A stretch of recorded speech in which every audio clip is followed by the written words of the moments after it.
Welcome to the deep dive. Today, we're really getting into something many of us think we know, but maybe just on the surface. Meditation. Mm-hmm. Forget the usual ideas, sitting perfectly still, chanting. We're going to challenge that stuff right away. Yeah. Because this is, well, something quite different. It really is. We're looking at this through the lens of Osho, a contemporary mystic, and he starts with this, frankly, revolutionary idea that meditation isn't something you get or learn. It's a quality you're actually born with. Born with. Yeah, he calls it a paradise lost that we can get back to. It's not a skill. It's like an inner state we've just sort of forgotten about.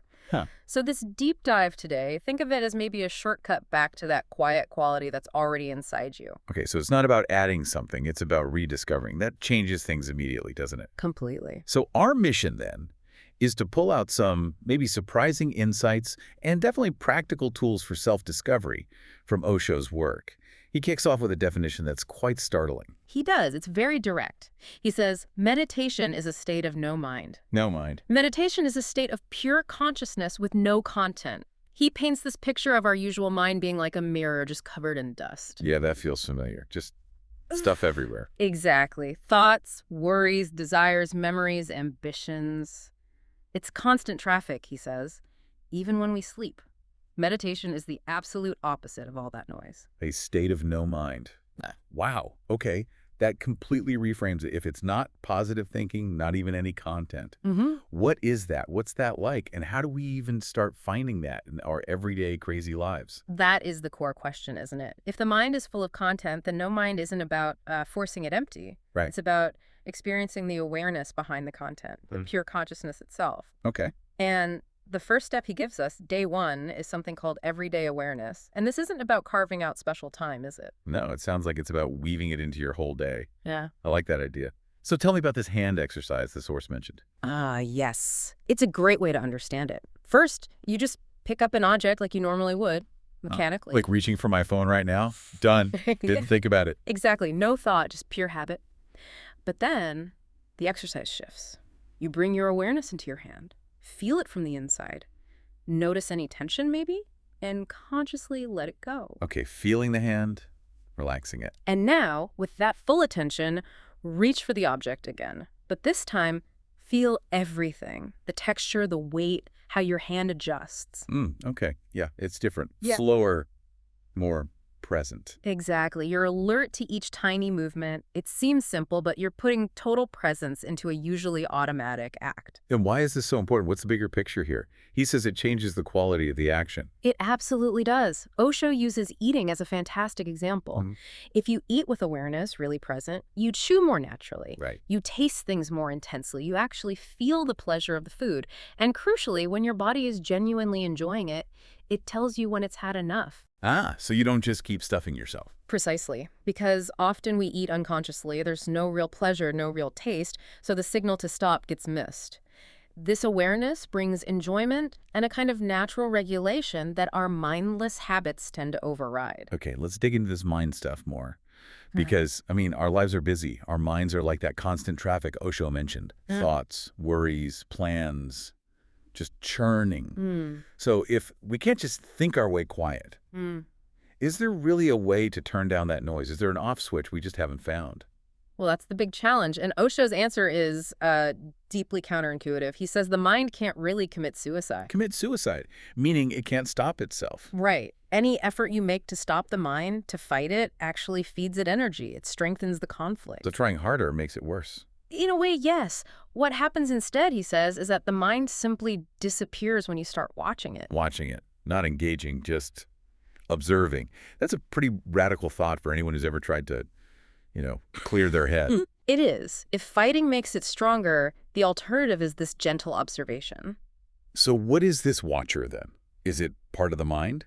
No, Osho describes the watcher as separate. It's deeper, maybe higher, always sort of behind the mind. He uses a great analogy. Think of your consciousness as a blank piece of paper. Okay. And your mind, the thoughts, feelings, memories, that's like the writing printed on the paper. The content. Exactly. The content changes constantly. Right. But the paper itself, the consciousness, the container, that remains the same. You are the paper, the empty space. I like that. Printed paper versus empty paper. That makes the separation really clear. Yeah. So we just watch indifferently, like you said, without judging or fighting, what actually happens then? Oshie says that by observing without getting caught up in it, no condemning, no conflict, but also no indulgence, no following the thoughts down rabbit holes, Right. naturally these gaps start to appear. Moments of silence, of peace. They aren't forced, they just arise. Gaps, like pauses in the traffic. Yeah. Exactly. And in those gaps, you get a taste of something else. Something vast, immense, a connection. It's like the silence between notes in music. It's essential to the whole thing. So the mind quiets down on its own just by being watched. It sounds almost too simple. Well, simple doesn't always mean easy, but yes, that's the principle. The watching itself creates the space. And what about those practical tools? From day 7, Osho gives 2 techniques for this watching. The first one sounds kind of fun. Enjoy the mind. That seems the opposite of controlling it. It is. It's playful, almost like a bit of reverse psychology for the mind. Instead of fighting your thoughts, you actually try to enjoy them, like watching a movie. How does that work? You follow the way thoughts link together. You know, a dog barks outside. That reminds you of your friend's dog, which reminds you of your friend, then maybe their wife, and so on. Osho says it's a miracle to watch. So you just follow the chain. Yes, but with a light, detached curiosity. The insight here is that it's often our resistance that gives thoughts their power. By making it a game, by enjoying the show, you kind of disarm the struggle. And the surprising outcome. Those beautiful pauses, the gaps, they start appearing naturally without you trying to make them happen. That's a completely different angle, turning struggle into play. Yeah. Fascinating. And the second technique, SOP. That sounds much more abrupt. It is. It's quick, immediate, something you can do absolutely anywhere, anytime. Okay. The instruction is super simple. Wherever you are, whatever you're doing, just suddenly stand up, freeze all movement, and become totally present to what's happening right now. Okay. The sounds around you, the sights, how your body feels. Just for a few seconds. So no need for a quiet room or anything. Just stop, mid-action. While you're doing the dishes, walking down the street, putting your shoes on, anywhere. Yeah. It's like hitting a pause button on the automatic pilot of your mind. It instantly brings you into the present moment, connects you with that silent watcher, even just for a breath or two. A micro-meditation. Exactly. A sudden break in the pattern. It recenters you. That makes perfect sense. And it leads really well into the next area, because if this watching works for thoughts, surely it applies to emotions too, especially the difficult ones like anger. Absolutely. We often feel stuck with anger, right? Either blow up and maybe regret it, or bottle it up and feel awful inside. Is there really a third way? That's the classic dilemma, and Osho directly addresses it. He offers this powerful third alternative. Watch the anger. Watch it. He warns that repressing it just poisons you, builds pressure, leads to a bigger explosion later. Yeah, we've all seen that happen. But expressing it, he says, often just creates a chain reaction. Your anger makes someone else angry, and it reinforces the habit. You get better at being angry. Neither way is really freeing. So watching isn't suppressing and it isn't expressing. It's something else entirely. What happens when you just watch anger? Does it just fade? Osho describes it beautifully. When anger arises, you sit silently. You let it be there, almost like a cloud surrounding you. But the absolute key is remembering, you are not it. You are the watcher, separate from the cloud. Disidentified. Exactly. By not identifying with it, you don't pour your energy into it. And anger, he says, doesn't have its own energy source. So without your fuel, it just dissipates. It finds no roots in you. And what's left? What's left is this great serenity, a new beautiful space. It's really a creative way to handle these so-called negative emotions. A creative use of negative emotions. I like that. And there's a specific meditation for this from day 3 called Changing the Pattern of Anger. It's designed to break that cycle of accumulation. How does that one work? It sounds intense. Forcing yourself to be angry but not letting it out. That feels very counterintuitive. It is unconventional, no doubt, but the idea is powerful. You find a private space, set aside maybe 15 minutes, and you deliberately force yourself to feel angry. Yeah. You remember situations that made you angry. You consciously intensify the physical sensations, clench your stomach, your fists, your jaw, really build it up inside. But, and this is crucial, there's no release. No screaming, no hitting pillows. You contain it. You let it build to a peak, like a volcano about to erupt, but keep the lid on. Wow. That sounds difficult. It can be. Then, when an alarm goes off, you immediately relax everything. And for the next 5 minutes or more, you just witness. Observe what's happening inside without judging it. And he says this works for other feelings too. Sadness, Fear. Yes, the principle is adaptable. It's about consciously engaging with the energy of the emotion in your body, observing its raw form, and allowing it to transform internally rather than letting it control you through automatic reactions. It's like reclaiming the energy. Precisely. It helps dissolve those ingrained patterns so you become the master of the energy, not its victim. This whole idea of accepting all parts, even the negative ones, seems to connect to another big concept from Osho, living in balance. But his take on balance is different. Very different. We usually think of balance as a calm middle ground, avoiding extremes. Right, like being level-headed. But Osho argues that life is the tension between opposites. Day and night, pain and pleasure, summer and winter. He says trying to stay exactly in the middle forever is basically being dead. Dead. Wow. So what is balance then? For him, balance isn't a static state, it's a dynamic action. It's balancing. He uses the image of a tightrope walker. Constantly adjusting. Exactly. They're always moving slightly left, slightly right, making tiny adjustments to stay upright. That constant movement, that dynamic flow is the balance. So it's not about avoiding the highs and lows, but being fully present for both. Yeah. Enjoying the whole spectrum. That's the core of it. Being available to the totality of each moment, whether it feels good or bad. And this leads to another surprising insight he shares. Which is? He says that sadness has a few beauties which happiness can never have. Sadness has beauty. How so? He talks about depth. Sadness can take you deeper than laughter.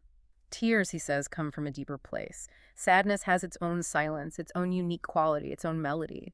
Happiness sometimes can be a bit shallow. If we constantly try to avoid sadness, we actually cut ourselves off from the possibility of true depth and maybe even true happiness because they're linked. Pain and pleasure are two sides of the same coin. You can't have one without the other. Essentially, yes. It really makes you ask, are you willing to embrace all of life, even the parts you usually run from? That's a deep question. And he provides a practical way to explore this too, right? Yeah. The day 4 meditation, accept the negative and the positive. Yes. It's a lovely, simple practice in 3 stages, 5 minutes each. Okay, how does it go? First stage, close your eyes, look inside, and find some part of you that feels negative. Maybe restlessness, feeling cold, unhappy, some ache or pain. Right. And you simply relax with it. You don't try to change it, fix it, or push it away. If you feel unhappy, you just are unhappy gently without making a fuss about it. Total acceptance. Just letting it be. That sounds challenging, but simple. What's next? Second stage, you gently let go of focusing on the negative part, and now you find something positive. Comfort, warmth, a feeling of well-being, lightness, ease. Okay. And again, you just relax with it. But here's the trick. You don't try to cling to it or make it bigger. You accept the positive feeling in the same non-attached way you accepted the negative. You just experience its presence. So, equal acceptance for both sides. And the final stage. The third stage is simply to be. You just rest, allowing the sense of harmony between your dark and light parts. Understanding that these contrasts are what create the richness and harmony of life, like shadows and light in a painting. So it's about integrating everything, becoming whole instead of rejecting parts of yourself. Exactly. Experiencing the full symphony, not just trying to play the happy notes. Okay, bringing this all together, what does it all mean for us, really? These unconventional ways of looking at meditation, emotions, life's ups and downs. It feels like a direct route to knowing ourselves better, living more authentically. It absolutely is. Osho puts it powerfully. Meditation is a device to release your intelligence. Intelligence. Yeah. But not just being smart intellectually. No, not intellectuality, which he often saw as part of the mind's conditioning. He means a deeper wisdom, something that arises from your core. And when that's released, it naturally leads to creativity, to happiness, even a kind of rebellious spirit. Rebellious. Yeah, an adventurousness, an embrace of insecurity, actually. A willingness to risk all to be myself, as he says. Wow. This deep dive has definitely offered some potent, yet surprisingly doable tools for exploring that inner world. Yeah. It really challenges us to peek behind the curtain of conventional wisdom. To find our own truth within. It makes you wonder how much of our inner landscape we're missing, or maybe even actively fighting against. Yeah. And Osho leaves us with this really provocative thought to chew on. Once you start living the life of truth, authenticity of your original face, all troubles by and by disappear. Why? Because your inner conflict drops and you are no longer divided. Your voice has a unity then. Your whole being becomes an orchestra. Your whole being becomes an orchestra. That's a beautiful image to end on. A unified inner symphony. It is. So the invitation is there for you, the listener. Take these ideas, maybe try out one of the techniques that resonated, And just see what happens when you start listening to your own inner music. Explore your own unique path to that harmony.